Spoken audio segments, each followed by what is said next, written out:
Hello everyone. In this video, I will guide you through the process of exporting a design from Figma as a JPEG file. Start by opening your Figma file.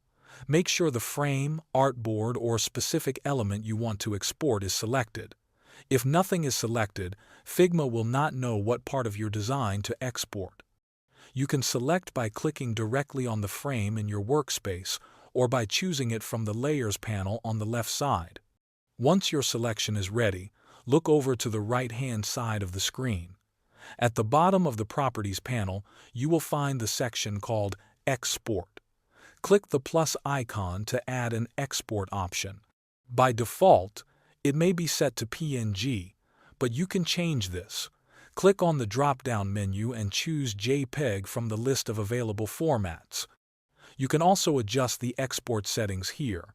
After setting your preferences, click the Export button. A file dialog will open where you can choose the folder to save your image. Type a name for your file and press Save. Your design is now exported as a JPEG file. Thanks for watching.